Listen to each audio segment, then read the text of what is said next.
Welcome back to Breakfast Central. Now, across Africa, journalists are raising their voices in solidarity with colleagues in Gaza, men and women who have paid the ultimate price simply for reporting events in Palestine.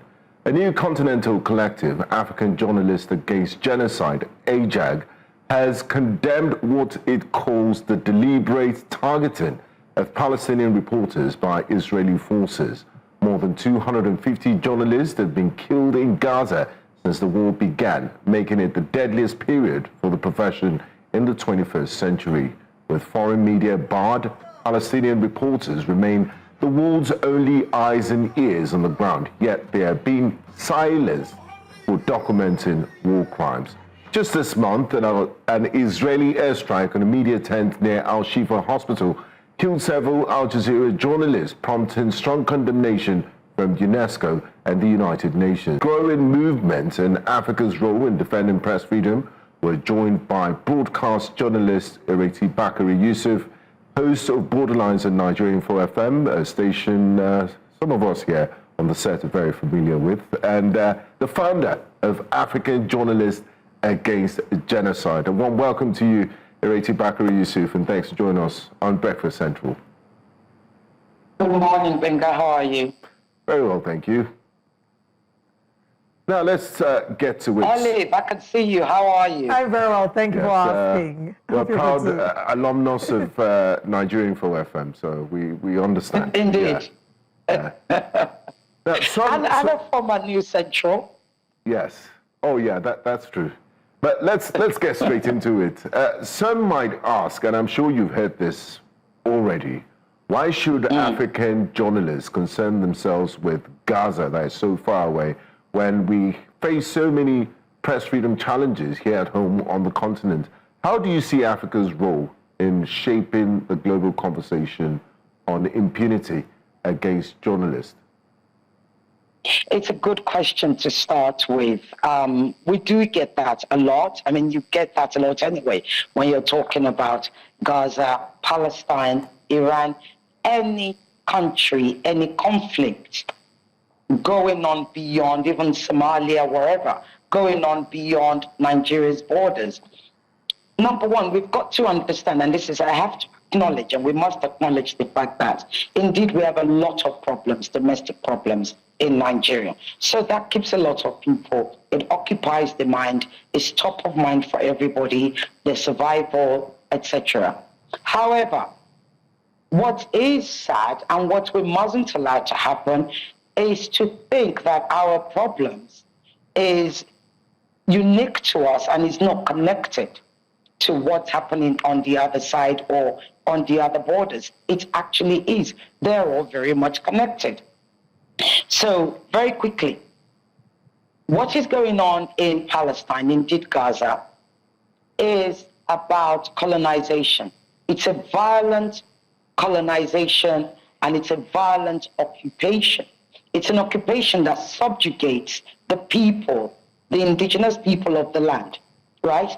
That subjugation and that colonization continues with impunity and has continued with impunity for over 77 years, near 8 decades. And why is that? Because that the country, Israel, who is the perpetrator of that violence, has immunity from the Western countries, UK, US, France, Germany. Indeed, we all know why. Germany feels, and they will forever carry that guilt, but interestingly, the rest of Europe also carried the guilt, the guilt rather, because the rest of Europe colonized Nigeria. They were in Nigeria. Well, they call it colonization in Nigeria, but it was actually an occupation too. That's number one. So it's part of our history.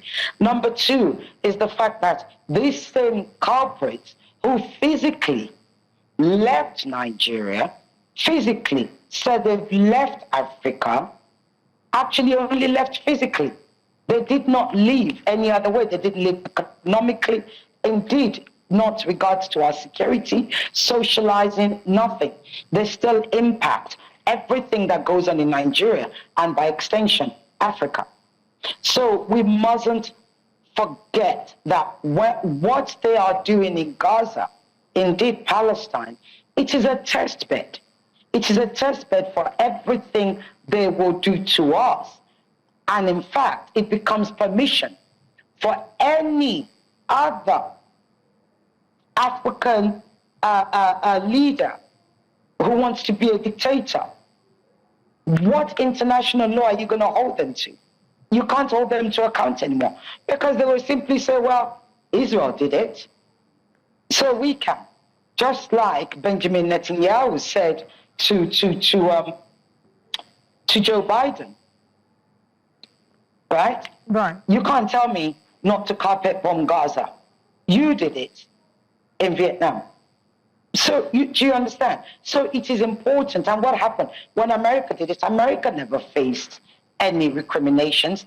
They didn't face the law. So this is what happens when we permit these atrocities to continue unabating, without accountability, without using the law to actually punish the people concerned, those responsible.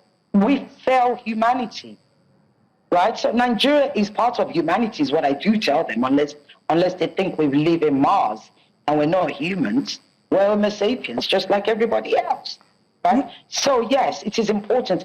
And why was it important for African journalists to come together? It goes back to this colonialism, our history. We know what it feels like. We know how it shaped us. We know how it shapes us till today, till now. We know how it is affecting the growth of our leaders, of our countries. Indeed, what we know for a fact, and the likes of Thomas Sankara, etc., is, Nkrumah and what's his name in Congo, is that these same culprits, right, they are the ones who either assassinate good leaders of Africa, those who want true independence for Africa, or they hire those who do not want true independence for Africa, those who will do their bidding. And how did the colonialists create a structure to be able to continue to do this? All right, let's put a pause on that first. So, you've given us a historical background on why it's important that Africa speaks about this, and you've also spoken about accountability, and I would like us to talk about what the picture of accountability would look like, but we'll go on a break, and when we come back, we'll pick up from there. Welcome back to Breakfast Central. We're still speaking with the founder of African Journalists Against Genocide, and we're joined by Ireti Bakare-Yusuf. Before we went on the break, you had given us a historical context as to why Africa needs to have a voice, and you've spoken about accountability. You said that if we don't hold them accountable, the impunity will continue. What will the picture of accountability look like for Africans in Africa, journalists and even individuals in Africa? Good question. Before I go on, I did want to say earlier that there's a report that came out yesterday by FIJ, which said some over 100 journalists in Nigeria had been arrested since President Tinubu came into power. That should alarm us. And this is why we as Africans should actually care. We Nigerians should care what's happening to Palestinian journalists in Gaza. Because just imagine if the president or if our government decided to now need another warrant to be issued for the IOF, that's the Israeli occupied forces in Gaza, right? Every member of the IOF who has taken part, and because there are rules of war, there are ways that wars are supposed to be executed. That is not what we're seeing in Gaza. What we're seeing in Gaza is targeted killings. But primarily, what we, pertinently to this conversation, what we are seeing is targeted killings of journalists. And we must ask ourselves, why is that? Why is Israel targeting journalists? Simply because journalists are eyewitnesses. They are record keepers. They are the extensive voice of a society. And Israel does not want record keeping. It does not want eyewitnesses. So if not for those journalists in Gaza, 100%, none of us would know what's going on. We wouldn't have a clue. The same Israel invited me, the only Nigerian journalist, that went to Israel, that was invited to Israel after October 7th, will not let any international journalist into Gaza. Why is that? Because they don't want us to see what's going on ourselves. So that accountability has to come by way of ensuring warrants are issued and those warrants are executed as they would to any world leader, any leader in the world of any country, right? Those warrants are important, and those people must face the full wrath of the international law. And talking about facing accountability and facing the wrath of international law, as you rightly said, the former defense minister of Israel, Yoav Gallant, and the prime minister of Israel, Benjamin Netanyahu, currently have ICC warrants on them. But UNESCO and the United Nations have also called for independent investigations. But history shows us such inquiries rarely lead to justice. Just yesterday, the United Nations, the United States of America, imposed sanctions on ICC judges. I mean, you just have to take a second to think about that, to think about the implications of that. What would real accountability look like for the killings of journalists in Gaza? And also, you've answered that question. Also, we've seen over 250 journalists killed in Gaza, many leaving behind families, some continuing to report even after losing loved ones. These are real heroes because Israel would not allow journalists into Gaza. How do you, as a journalist yourself, hold that grief and turn it into action rather than despair? And what's your message to all the journalists around the world? So, first and foremost, let's talk about this thing about investigation. Every time Israel does something, there will be an investigation. Israel says they will investigate themselves. Sometimes they let the UN in to do the investigation as well. Most of the time they don't, because Israel doesn't like the UN. Now, I don't expect anything because Israel has broken UN resolution after resolution after resolution without anything happening to them. So if the UN has any teeth, Israel should be expelled from the UN with immediate effect. That's the first thing. Secondly, when we talk about accountability, you know, Israel is known for not telling the truth. But there's one time, that I will always remind the world that Israel told us the truth. And the world refused to listen. The world refused to accept. The world, especially the Western world, continued to live in denial. That was on October 8th, when Israel told us very clearly what their genocidal intentions were. Israel told us they called Palestinians human animals. Yoav Gallant said no food, no water, no electricity. Just think of that, no food, no water, no electricity. Benjamin Netanyahu called on Amalek. Amalek literally means destruction of a people, like delete them, annihilate. So Israel told us the truth of what it intended on the 8th of October. The world just chose not to listen. It was at that point when Israel made those declarations that the world, the UN, everybody, all the international bodies should have stood up and said, no, you cannot do this. But instead, what they said was, Israel has a right to defend itself. Why did they say Israel has a right to defend itself? Because of the Hamas incursion into Israel on the 7th of October. Over 200 were kidnapped. Some 1,200 were said to have been killed. The vast majority were killed by Israeli helicopters or, Israeli drones, because it's now since come out, right, that the vast majority of the civilians that were killed on October 7th were killed by Israel themselves. Now, on October 8th, what did Hamas say? Hamas said, you want You want the hostages back? You can have all the hostages back. People forget that. People forget that Hamas said, we will give all the hostages back if you get in exchange for you getting out of Gaza. Israel said no. And since then, Israel has continued to break ceasefire agreements after ceasefire agreements to the point where it broke the last ceasefire agreement, which was a 3-stage agreement. Before it could get to the second stage, Israel broke it.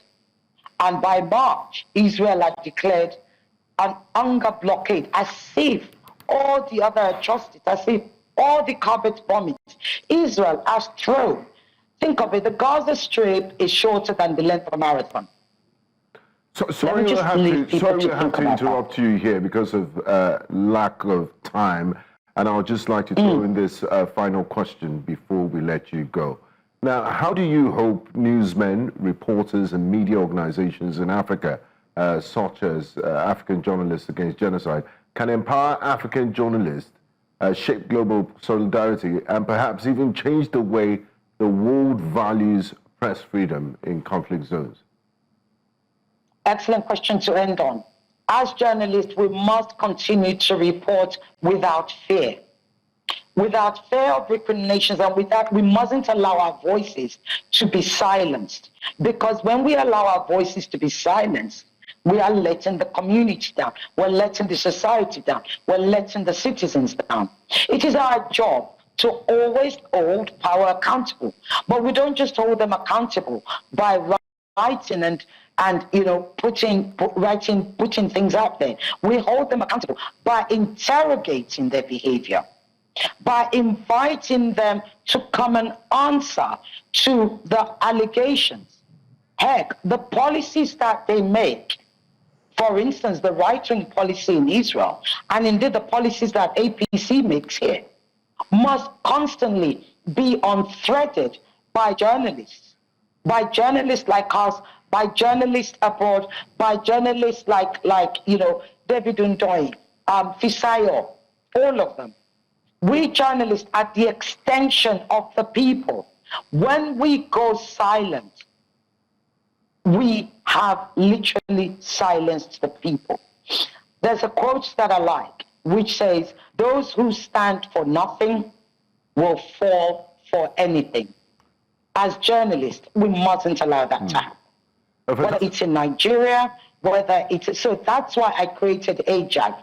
AJAG is the place where African journalists can come together as a space for us to discuss what's going on in our continent and what's going on in the global south.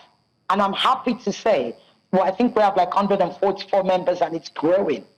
You know, the response has been incredible. And we have much more work to come. But we need our colleagues in Nigeria and across Africa to continue to talk about AJAG. I'll end with this, Benga. Here's what's important. Throughout, and you would know this, and Olive, you would know this too, throughout the last 22 months, the voices either of recrimination or of support that they often put out there is the voices of Western journalists. They forget that there is a continent called Africa. Indeed, there was so much work going on in Africa, the vast majority of the world weren't aware. So that is why AJAG is important. That's why I created AJAG. Because African voices must not be left as second best. We are a huge continent. We are the place where humanity came from. And therefore, it is important that our voices are heard globally. Thank you so much, Ireti Bakare-Yusuf. And it's important to know that, you know, it was South Africa that took Israel to the International Court of Justice also. It began in Africa. Thank you so much for your time, and you have our best wishes for the work you do with AJAG. We must continue to amplify that journalism is not a crime. Thank you very much for joining us.